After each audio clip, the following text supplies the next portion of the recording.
This message is for you, the 2022 Annual Catholic Appeal donors. Decorating their Christmas tree, the children of St. Stanislaus Kostka School in Adams know each of these ornaments represents thousands of people who have been blessed by your generosity.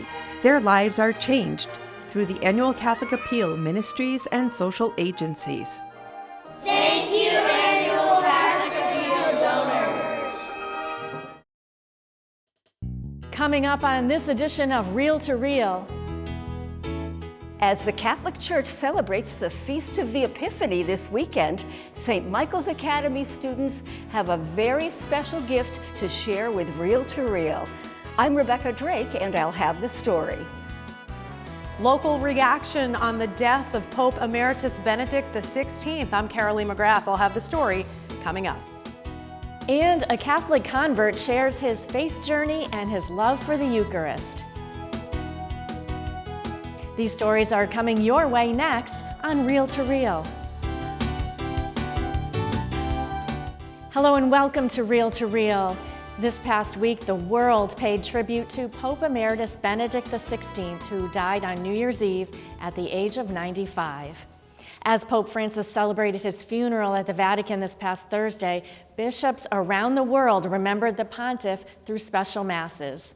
Carolee McGrath has reflections now from Springfield Bishop William Byrne and Father Michael Pierce, pastor of Blessed Trinity Parish in Greenfield, who was in the seminary in Rome during the time Pope Benedict led the church.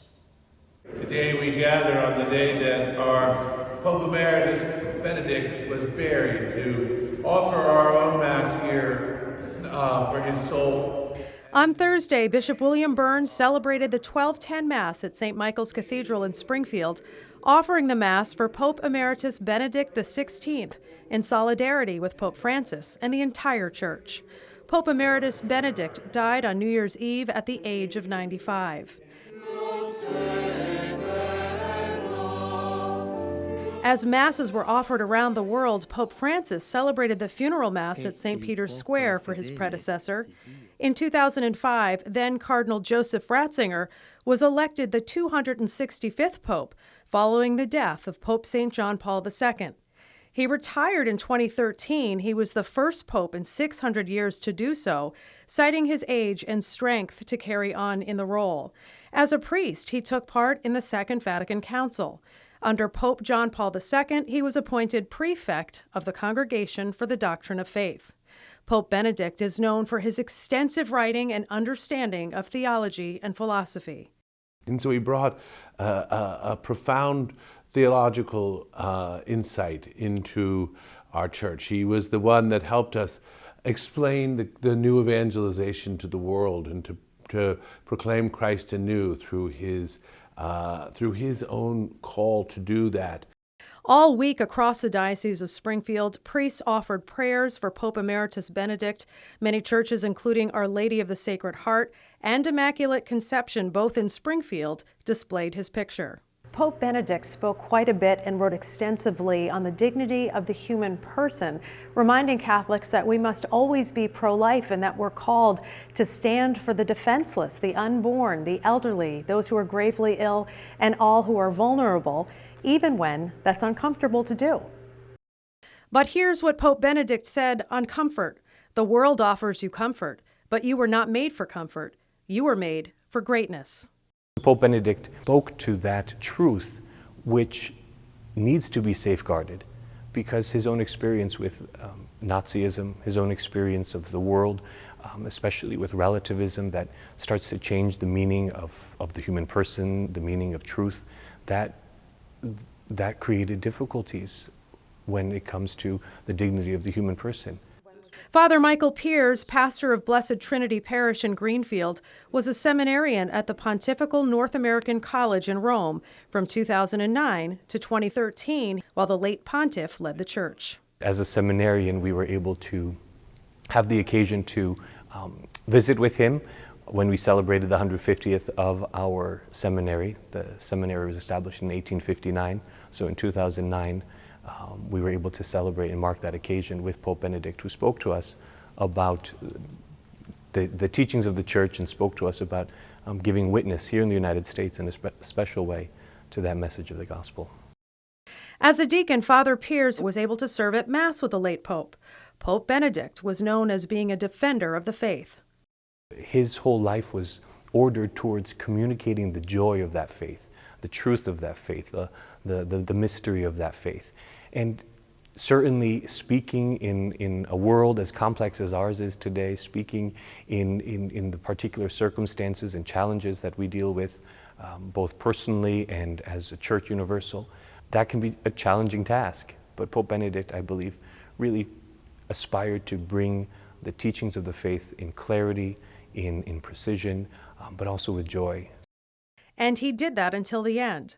According to the Vatican, his last words were, "Lord, I love you." Reporting for Reel to Reel, I'm Carolee McGrath.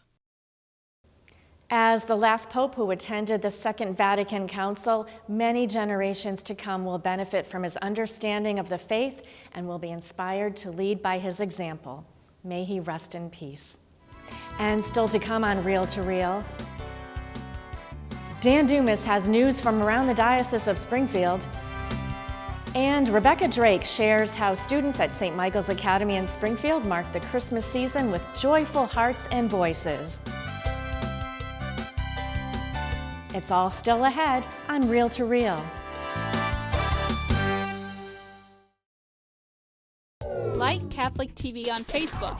Once you're there, you can join in on discussions, make friends with other Catholic TV fans, watch behind-the-scenes videos from the studio, and stay up to date with the Catholic world. All this at facebook.com/CatholicTV.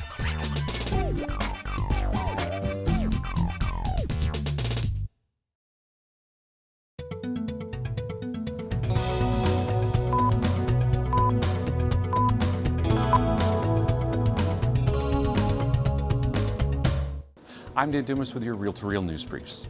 For nearly a decade, the Catholic community has come together for a memorial Mass for those who have lost their lives to Alzheimer's disease and to recognize the caregivers of those suffering from all forms of dementia. Nick Morganelli was at the annual Purple Mass and tells us more.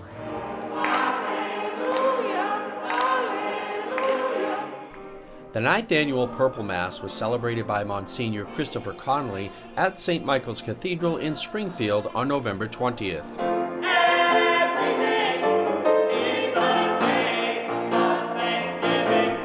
Attendees were greeted by the music and singing of the Holy Family Gospel Choir, who provides music ministry at the 8:30 Mass on 1st and 3rd Sundays. St. Augustine said many centuries ago, "Great is the power of memory." Today in this Mass, we prayerfully remember those whose memory is diminished. In a sense, we remember for them, and more importantly, we pray for them. Alzheimer's disease, named after 19th century psychiatrist Alois Alzheimer, affects 130,000 in Massachusetts. Some signs of Alzheimer's include memory loss, difficulty in completing tasks, confusion, speech or writing issues, withdrawal from social activities, and change in mood or personality. A special thanks to our Knights and Ladies of St. Peter Claver, who organize and provide for this annual commemoration. The Knights and Ladies of St. Peter Claver, a Catholic lay ministry formed in 1909, was established in the Springfield Diocese in 1988. A reception was held in the Bishop Marshall Center after Mass, where attendees gathered for fellowship and food. It was a member of our Knights and Ladies, Peter Claver. She had passed away suffering from Alzheimer's, and her daughters at the time were members of the organization, and they were the people who started the Purple Mass here at St. Michael's. Michael first learned of the brain disorder through his wife's work as a nurse. 25 years ago, my wife worked for a family, and the mother suffered from Alzheimer's. I had never heard of the disease before, but I could see what it did to her and to the family. Sharon Harris has been involved in this Day of Remembrance since its inception. That hits very close home to me because my mother was one of those persons that had that disease, and she was a brilliant woman, and to watch her forget everything she knows, it wasn't very easy. And we just thank God that we come together every year to remember, because we can't forget those that are helping people with this disease. We wanted to remember the caregivers and the families that are going through this. Sharon's message for care and cure is a simple one. All things are possible with God, all things, and I have to remember that. Remembering and hoping for a cure to Alzheimer's in Springfield at St. Michael's Cathedral, for Real to Real, I'm Nick Morganelli. In less than 2 weeks, hundreds from the Diocese of Springfield will join Bishop William Byrne for the local Mass and March for Life. Carolee McGrath reports now on how efforts like the March for Life and the 40 Days for Life campaign still matter and need support. On a Friday afternoon in November, more than 50 people joined Bishop Byrne for the closing of the 40 Days for Life fall campaign. The pro-life prayer campaign is an ecumenical effort. It's held twice a year in the fall during Respect Life Month to coincide with October and during Lent. It is centered on peaceful, prayerful witness in front of Planned Parenthood in Springfield. This is the first 40 Days for Life campaign held since the U.S. Supreme Court's Dobbs versus Jackson women's health decision that overturned Roe v. Wade. The decision did not outlaw abortion, but gives the power to the states to decide their own laws regarding abortion. Massachusetts continues to allow abortion through the 9th month of pregnancy. We need to stand up and say every life matters, and we want to make sure that we're not just preventing abortions, but that we're supporting moms. And that's what we have in such beautiful ways here with Bethlehem House, with Clearways Clinic, all these places that are supporting moms. Susan Gorman is a regular at the 40 Days for Life and, in fact, prays in front of the abortion clinic all year long. She says she's never gotten over the abortion she had decades ago. I've never forgotten and I've forgiven myself because I know I'm forgiven, but it's the worst thing I've ever done, and I can't change it back, but I can help other women try to let them know that life is so precious. It's such a gift. Every child is such a gift. And so many people want your child. If you can't handle it, they can handle it. Reports state more than 22,000 babies have been saved from abortion since the launch of the 40 Days for Life in 2007. Locally, organizers know of at least 26 babies who have been saved. As the group prayed, a cross appeared in the sky. Many people believe it was affirmation. The local Mass and March for Life will be held January 23rd at St. Michael's Cathedral in Springfield. Organizers are hoping people will take some time to pray and witness so that hearts will be changed. In Springfield, I'm Carolee McGrath. Last month, the Knights of Columbus presented the Catholic Charities Office of the Diocese of Springfield with dozens of new winter coats, all part of the KFC's Coats for Kids program. Councils all across Massachusetts purchased and distributed nearly 7,000 coats statewide. The goal of the program is to ensure that no child in North America goes without a coat during the winter season. In other news, Berkshire County religious education teachers recently gathered for a workshop at St. Charles Church in Pittsfield. There, they learned about a new faith formation program the parish implemented in September called the Catechesis of the Good Shepherd. David Martin has the story. Catechesis of the Good Shepherd has over 60 years of listening to children. Celeste Labby, the director of the Office of Faith Formation in the Springfield Diocese, presented the origins and success of the Catechesis of the Good Shepherd. She explained it has roots in the Maria Montessori method of educating children using a hands-on approach. The program includes a holy space called the atrium, which is surrounded by handmade items reminding students of faith formation. Catechesis of the Good Shepherd has a history of educating children in the faith that end up being lifelong Catholics. Not only do they remain in the faith after going through Catechesis of the Good Shepherd, but they very oftentimes come back to teach in the atrium because they just can't part with it. The children are taught to handle sacred items with respect and care, progressing through 3 levels. Level 1 atrium is for 3 to 6-year-olds as they learn the life and teachings of Jesus. Level 2 atrium includes 6 to 9-year-olds who explore their roles in God's kingdom and the liturgy. Level 3 atrium concludes with 9 to 12-year-olds recreating Bible tales of Jesus' ancestors in Israel, the subjects of faith stories he heard as a child. For them to be able to speak to God and listen to God at the very earliest level is really so very special that they don't have to wait. There's never a time to start, but from the very beginning.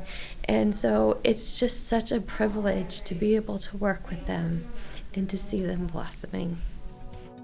More workshops on the catechesis of the Good Shepherd are planned throughout the diocese. In Pittsfield, I'm David Martin. We're all familiar with Memorial Day and Veterans Day when we remember those who served our country. But there is another lesser-known day during the holiday season that is becoming more recognized as an occasion for honoring veterans. Steve Kiltonic reports. On December 17th, Chicopee joined the National Wreaths Across America program for the first time, providing wreaths for the graves of veterans in cemeteries throughout the city. 4 Catholic cemeteries, including St. Rose de Lima, St. Stanislaus, St. Patrick, and Calvary, participated with 4 city cemeteries.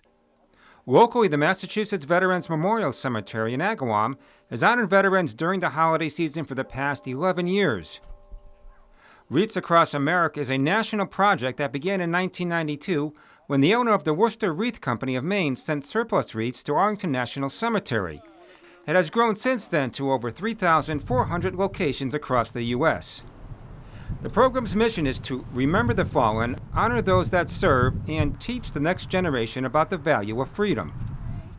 At St. Rose de Lima Cemetery, activities began at noon with a ceremony at Veterans Memorial Park. Say does that star-spangled banner yet wave?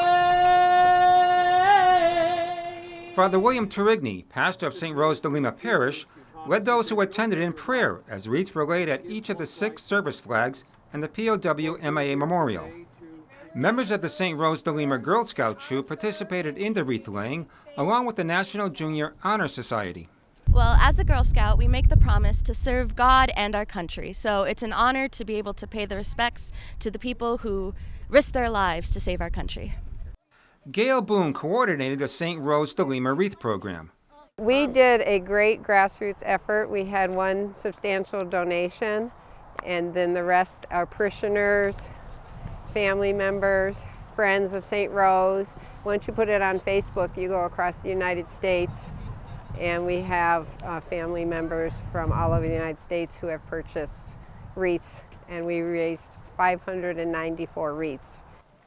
Not all veterans here received wreaths because the Chicopee program started late this year. Family members purchased $15 wreaths for each of their loved ones, while over 50 volunteers from the parish distributed the sponsored wreaths across various parts of the cemetery. Each volunteer was asked to respectfully place each wreath at the appropriate headstone, say the name of the veteran, and salute the person honored. Boone's family history includes veterans. We have a long tradition of veterans in the Provost and Gosselin families, and I do have an uncle here, and we do have a memorial brick for all 5 Provost boys. My dad was a prisoner of war in World War II. With a full year of planning ahead, the goal next December, said Boone, is to place wreaths on the graves of every veteran in St. Rose de Lima Cemetery. We are going to continue it, and hopefully it'll be a lovely tradition. In Chicopee, I'm Steve Kiltonic. You can read more on these and other stories at iobserve.org, where you can find articles from our Catholic communication staff, as well as on-demand episodes of Real to Real. That's iobserve.org. I'm Dan Dumas, and those were your Real to Real news briefs. An international speaker and convert to Catholicism spoke at Christ the King Parish in Ludlow in December, sharing his amazing faith journey and speaking of his love for the Eucharist and the Blessed Mother. Carolyn McGrath returns now with the story. While a Jewish marketing professor at Harvard Business School, he received 2 supernatural experiences.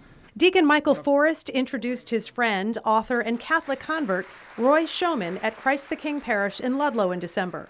More than 200 people packed inside the parish center to hear his conversion story. I was born and raised Jewish outside of New York City. My parents were both German Jewish Holocaust refugees. They both grew up in Germany. Schoeman, who hosts a radio show on Radio Maria and appears regularly on EWTN, described how he lost his faith and became an atheist while a college student at MIT. While a marketing professor at Harvard Business School, he says he was searching for meaning in life and had lost hope. I was already more successful in my secular career than I ever expected to be, but life still had no meaning or purpose. We're just a chemical accident, a bolt of lightning hit a puddle of amino acids 5 billion years ago, and I fell into the darkest despair of my life. It was then that he had 2 miraculous encounters, the first one with Christ while walking near the beach at Cape Cod. The biggest part of this experience by far was coming into the full experience and knowledge of God's love for me. But Schoeman wasn't convinced. So I was walking along and I prayed as I walked. I said, "Let me know your name so I know what religion to follow, to worship and serve you properly. I don't mind if you're Buddha and I have to become a Buddhist. I don't mind if you're Krishna and I have to become Hindu. I don't mind if you're Apollo and I have to become a Roman pagan, as long as you're not Christ and I have to become Christian." Roy began to pray every single night to know the name of the God who revealed himself. And a year later, after another encounter with a beautiful lady, he got his answer. I went to sleep and I thought I was woken by a hand gently on my shoulder and led to a room and left alone with the most beautiful young woman I could ever imagine. And I knew without being told that it was the Blessed Virgin Mary. Schoeman entered the church in 1992. He now writes, speaks, and teaches on Catholic theology, focusing on the relationship between Judaism and the Catholic Church. He has written 2 best-selling books published by Ignatius Press, Salvation is from the Jews, The Role of Judaism in Salvation History, and Honey from the Rock, 16 Jews Find the Sweetness of Christ. I saw that the Catholic Church is actually the successor of Judaism. That is, that it's Judaism after the coming of the Jewish Messiah. Deacon Michael Forrest, who was raised Baptist, also converted to Catholicism. I think it can be easy to forget that Jesus was a Jew and that his mother was a Jew, Joseph was a Jew, and to hear a story of a wonderful Jewish man sharing God's loving kindness to him and bringing him home, I think is a very fitting time. Advent is a wonderful time to remember that God is a God of all people, Jews and Gentiles. To learn more about Schoeman's story and his books, go to salvationisfromthejews.com. Reporting for Reel to Reel, I'm Carolee McGrath. And finally today, the Christmas season concludes this weekend with the arrival in Bethlehem of the 3 kings and the celebration of the Epiphany. After 2 years of pageant cancellations due to the pandemic, students at St. Michael's Academy in Springfield were excited once again to give a special Christmas gift to their community. Rebecca Drake has the story.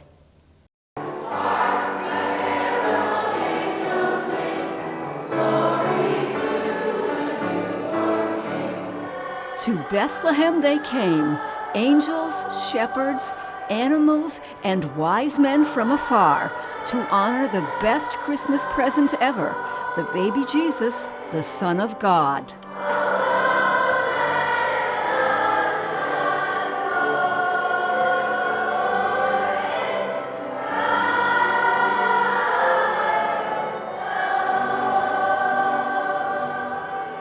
And for 2 nights at St. Michael's Cathedral, a total of nearly 500 students from St. Michael's Academy in Springfield reenacted the story of Christ's birth for the first time in 3 years. During a recent practice at Holy Cross Church in Springfield, students told Reel to Reel why each role in the pageant is important and what it means to them. Narrator, and it's important because it's to give people the true meaning of Christmas. It makes me feel more confident about the baby Jesus and God. makes me feel happy that I'm doing a play. It just makes me feel like that I matter in the play of Baby Jesus. The songs are about the birth of Jesus, and I feel like spiritually connected to Jesus when I sing it. It's really beautiful. Since this is my first year, I actually have learned a lot more about like God and like about their life back then. So I'm kind of excited to be a part of this. It's worth it definitely for people to come and see our shows and learn about how our choir works and how much time it really does take to make this.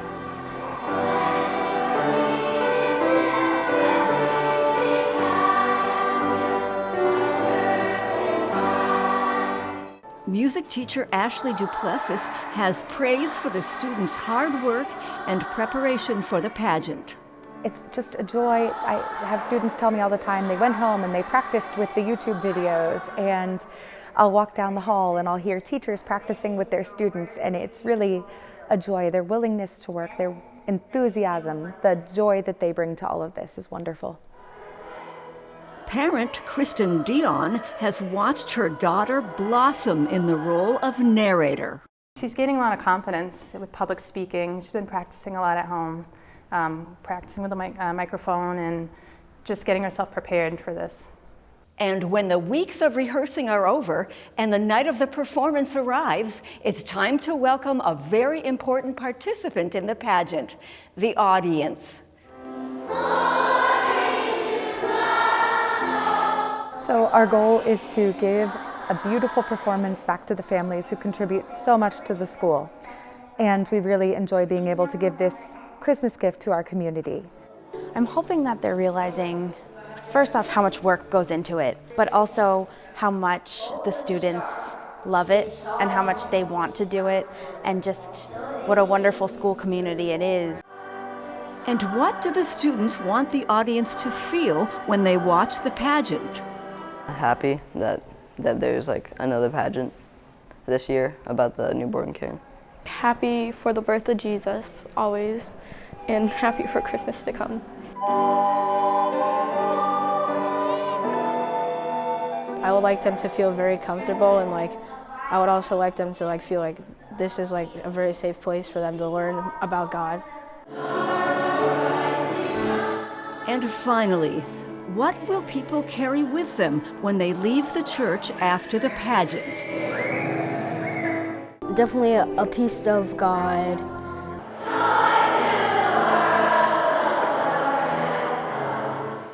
The gift of God, always present in our lives.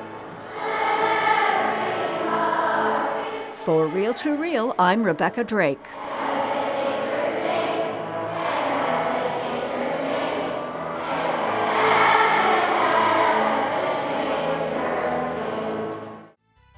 We thank the students at St. Michael's Academy and all the children in our parishes and schools who recreate the story of Christ's birth each year and remind us, like the character of Linus in the Charlie Brown Christmas special, what Christmas is really all about. And for this week, that's Real to Real. Before we go, St. Catherine of Siena Parish at 1023 Parker Street in Springfield will be hosting a shepherd's pie dinner Saturday, January 21st from 4:30 to 6:30 in the parish center. Tickets can be purchased at all masses until January 15th. They are $12 and will not be sold at the door. To keep up with the latest news on the Catholic Church and the Diocese of Springfield and around the world, head over to iobserve.org, where we have it all for you. And we are also on Facebook at Catholic Communications. I'll see you right back here next week for Real to Real, your window on the world around you. Have a great week. Real to Real is a production of the Catholic Communications Corporation, funded in part by the annual Catholic Appeal, and the support of you, our faithful viewers.